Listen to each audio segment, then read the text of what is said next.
Bonjour à toutes et à toutes. Merci au SNMR de nous accueillir dans le cadre des États généraux de la rhumatologie pour cette saison 3 consacrée à la prévoyance. Je suis le docteur Thierry Zalstein, directeur médical du groupe MACSF, accompagné de Nathalie Mitrevich, qui est juriste responsable de la prévoyance. Et nous aurons aussi, bien sûr, le plaisir d'accueillir le docteur Bologna, qui est rhumatologue à Bayonne et membre du conseil d'administration du SNMR. Merci Nathalie, je suis allé un peu plus vite que la musique. Nathalie, c'est à vous sur la partie contractuelle, pour dire les choses. Bonjour à tous. Je vais vous parler des prestations dont vous bénéficierez en cas d'arrêt de travail. Donc, cette année, la loi de financement de la sécurité sociale pour 2021 a mis en place un dispositif pérenne de prise en charge des indemnités journalières des professionnels libéraux pendant 90 jours. Et la CNAF-PL vient juste d'en fixer les modalités. Donc ça, c'est une grande nouveauté. Jusqu'à présent, vous n'étiez couvert qu'à compter du 91e jour par votre régime CARMF. Et là, à partir du 1er juillet, vous serez couvert par des indemnités journalières qui vous seront versées par la CPAM dès le 4e jour d'arrêt de travail et pendant 90 jours. Le montant de ces indemnités journalières est de 50% de votre revenu annuel, avec un minimum d'IJ de 22 € par jour et un maximum de 169 € par jour. Alors, en contrepartie, vous aurez une cotisation qui sera prélevée par les URSSAF qui s'élève à 0,30% de votre BNC. Donc, cette cotisation sera prélevée à compter du 1er janvier, avec un minimum de 50 € et un maximum de 370 € par an. Voilà, ensuite, ce sera votre régime habituel CARMF qui interviendra à compter du 91e jour et dont le montant d'IJ est fonction de votre classe. Donc, si vous êtes en classe A, vous avez 68 € par jour. Si vous êtes en classe B, vous avez 102 € par jour. Si vous êtes en classe C, vous avez 136 € par jour. Alors, même si la couverture s'est améliorée au niveau du régime de base, pensez tout de même à souscrire à un contrat de prévoyance complémentaire pour compléter votre indemnisation à hauteur de votre revenu réel. Et quand vous le souscrivez, soyez bien attentif aux franchises qui sont proposées, notamment en cas d'accident, car certains contrats proposent l'absence de franchise et ça vous permet d'affronter tranquillement une période qui peut être compliquée et non prévue. Donc ensuite, ça c'est la période d'incapacité. Si malheureusement vous vous trouvez en invalidité, vous bénéficierez des prestations de votre régime CARMF au-delà de 36 mois d'arrêt de travail et une indemnité vous sera versée, toujours comme pour l'incapacité, en fonction de votre classe de cotisation. Donc, si vous êtes en classe A, vous aurez 1 316 € par mois. Si vous êtes en classe B, vous aurez 1 646 € par mois. Et si vous êtes en classe C, vous aurez 2 194 € par mois, avec une petite majoration si vous avez un conjoint ou des enfants à charge. Donc là, vous pouvez voir toute l'importance encore de prendre un contrat de prévoyance complémentaire pour vous couvrir en cas d'invalidité.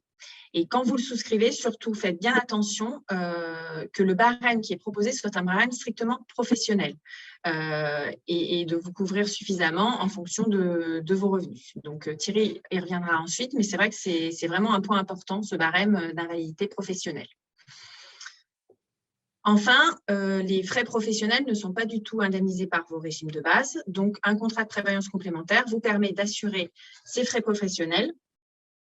Donc, ils sont souvent d'une durée de 12 ou 18 mois en fonction des contrats. Et ça vous permet de faire face à vos charges fixes si vous arrive un problème. Donc là, nous vous avons fait un petit schéma récapitulatif de votre indemnisation tout au long de votre arrêt, si vous êtes arrêté. Donc, les 3 premiers jours, ça constitue la carence, donc vous n'avez rien. Ensuite, à compter du 4e jour, vous avez votre IJ qui sera versé par la CPAM à hauteur de 50% de votre revenu. Et dès le 15e jour, vous aurez votre contrat de prévoyance qui prendra le relais jusqu'au 90e jour. Et donc, pendant cette période, vous avez également l'indemnité frais professionnels qui vous sera versée. Donc, à compter du 91e jour, la CARMF prendra le relais au niveau du régime obligatoire et votre contrat de prévoyance complémentaire complétera toujours votre indemnisation. Et enfin, si vous tomber en invalidité, vous aurez donc toujours le régime obligatoire et également votre contrat de prévoyance qui viendra compléter votre indemnisation. Et donc là, si vous pouvez voir sur la slide, c'est en fonction de votre pourcentage d'invalidité, donc toujours l'importance de bien faire attention à cet élément dans votre contrat. Donc, ce qui change vraiment, c'est les 90 premiers jours d'indemnisation avec la réforme. Et pour le reste, à compter du 91e jour, il n'y a pas de changement. Voilà, donc également, on voulait vous parler des garanties en cas de décès parce que souvent, on n'y pense pas, mais c'est vrai que c'est important de pouvoir protéger ses proches s'il nous arrive quelque chose de grave. Et donc, pensez à prendre un capital décès pour protéger votre conjoint et vos enfants et éventuellement de le doubler d'une rente de conjoint et d'une rente éducation. Ça leur permettra d'avoir une indépendance financière si vous arrive un départ. Bon, et enfin, donc, ce contrat de prévoyance, donc les cotisations sont éligibles à la fiscalité Madelin et donc vous pourrez déduire de votre revenu professionnel imposable les cotisations de votre contrat de prévoyance et santé. C'est une enveloppe spécifique pour vos contrats de prévoyance et santé dans la limite d'un plafond fiscal que je vous ai mis. Donc, c'est 3,75% de votre BNC augmenté de 7% du plafond annuel de la sécurité sociale, le tout limité à 3% de 8 fois ce plafond. Et donc, en contrepartie, les prestations que vous percevrez seront imposables. Donc voilà, je vais laisser la parole à Thierry. Merci à tous.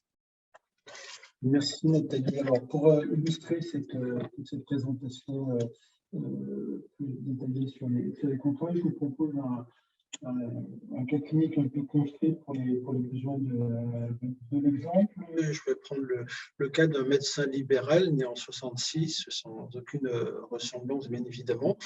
Ce confrère va souscrire un contrat de prévoyance en cours d'internat. Il n'est pas thésé, bien évidemment, et donc n'a pas aucune obligation de cotiser à la CARMF, étant interne, et puis non thésé. Il est extrêmement prévoyant, ce jeune confrère. Il a tout à fait raison. On va voir pourquoi. Il va remplir, il est en très bon état de santé, hormis un petit tabagisme. Il va remplir un questionnaire de santé qui sera vierge, puisqu'il est assez jeune, 29 ans, pas de pathologie particulière ni problème de santé. Ce qui veut dire qu'il sera, comme on dit dans l'assurance, accepté au niveau des garanties sans aucune exclusion ni surprime. Il n'a pas de pathologie cardiovasculaire ou autre qui aurait pu motiver une surprime, ni pathologie spécifique qui aurait motivé une exclusion. Ce confrère va avancer dans sa vie professionnelle et puis à partir de 1995, donc soit 29 ans, va débuter des remplacements libéraux au sein d'un cabinet de groupe. Étant toujours aussi prévoyant, il va bien évidemment revoir son assureur pour modifier le contrat prévoyance qui sera adapté à son nouveau statut. Il n'est plus interne mais devient médecin libéral et de ce fait cotise donc à la CARMF et a besoin également d'une protection supplémentaire. Il va regarder au niveau des garanties et choisir des garanties parfaitement adaptées à sa situation. Notamment, il sera très vigilant quant à d'éventuelles carences en maladie ou accident. Il sera très vigilant sur le montant également des indemnisations versées. D'éventuelles exclusions, ça nous en avons parlé, et puis l'aspect déductible de cette cotisation, et Nathalie vous en a parlé. Il sera également très vigilant concernant non seulement cette activité débutante, mais également le contexte familial, puisqu'il est jeune marié.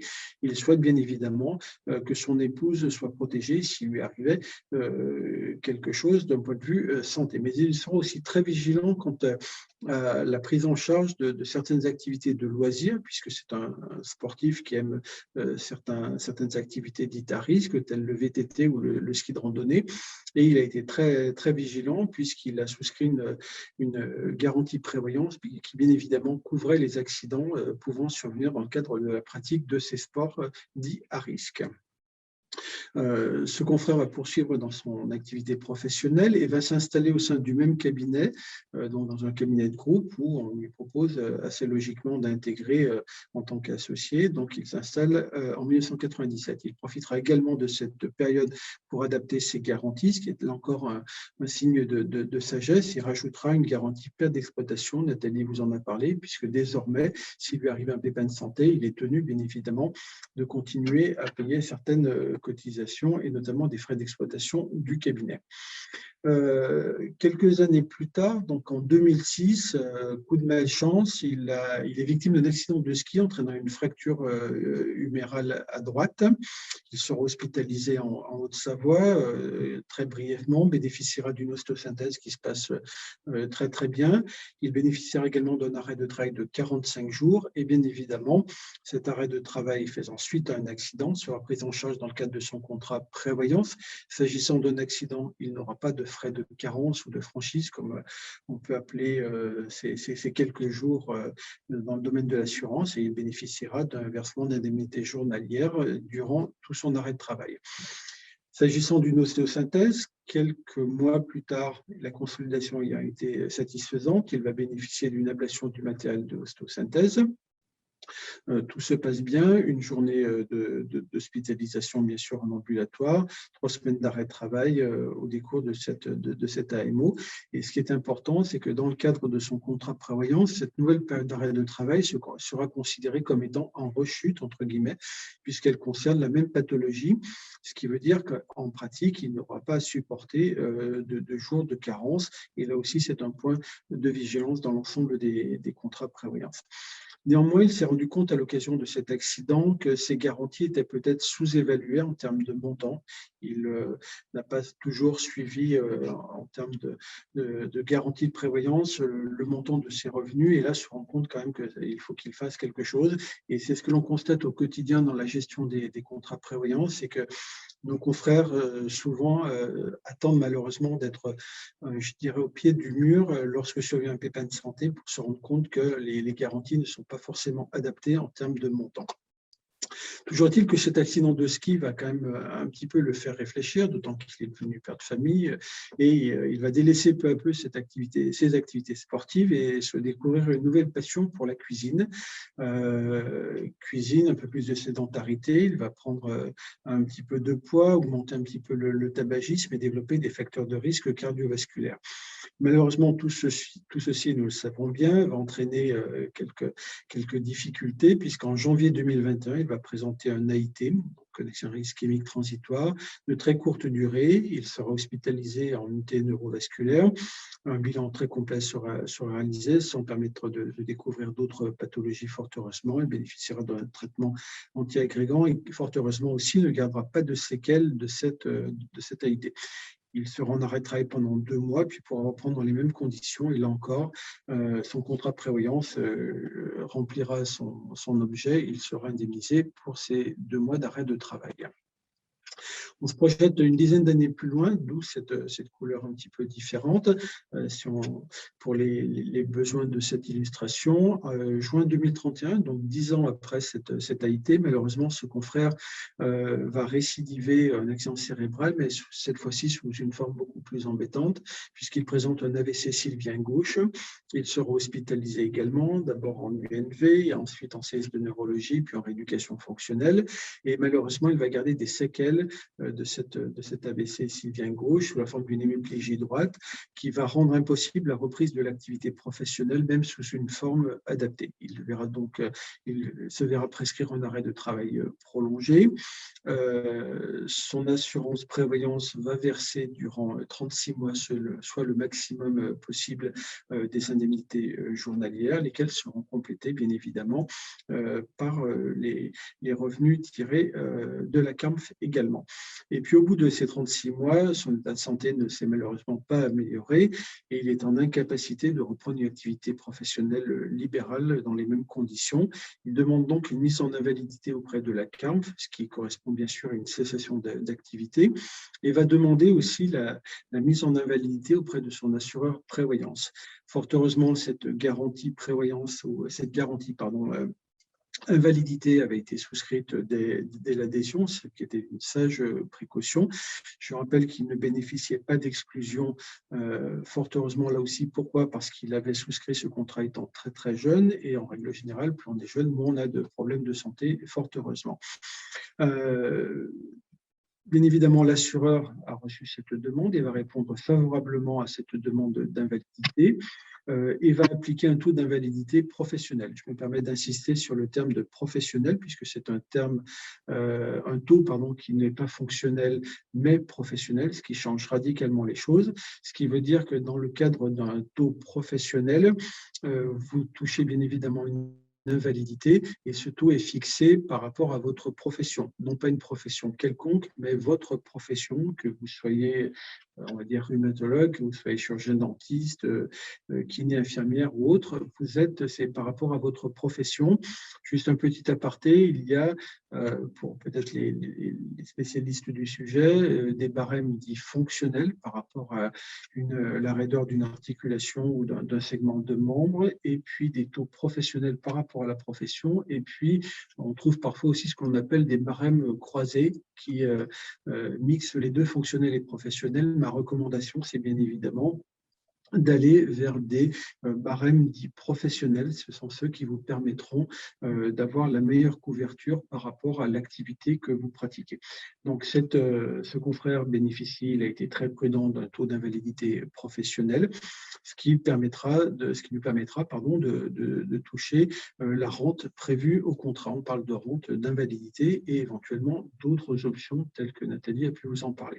Je précise également que dans certains contrats d'assurance prévoyance invalidité professionnelle, il peut y avoir ce qu'on appelle une invalidité partielle, ce qui permet à des confrères de poursuivre une activité professionnelle adaptée, allégée, à temps partiel, ou des consultations uniquement le matin, par exemple, tout en bénéficiant de cette invalidité professionnelle, ce qui permet souvent de continuer une activité tout en étant relativement serein au niveau des revenus.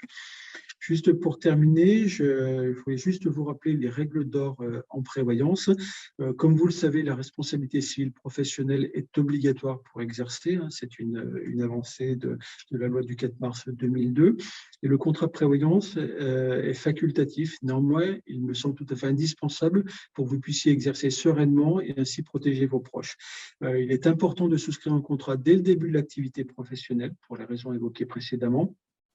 Je vous recommande de souscrire des garanties réellement adaptées à votre cas et surtout à vos revenus, lesquels évoluent au cours de l'activité professionnelle et de votre carrière. Ça, c'est un point important. Et ces garanties doivent être réévaluées et, si besoin, adaptées à chaque modification de votre situation personnelle, mais également professionnelle. Si vous passez d'un statut libéral à hospitalier ou l'inverse, ce ne sont pas tout à fait les mêmes garanties. Donc, il faut vraiment signaler tout ceci à votre assureur. Et surtout, privilégier un contrat qui prévoit une rente d'invalidité selon un barème professionnel et non pas fonctionnel, et puis vérifier également les autres garanties.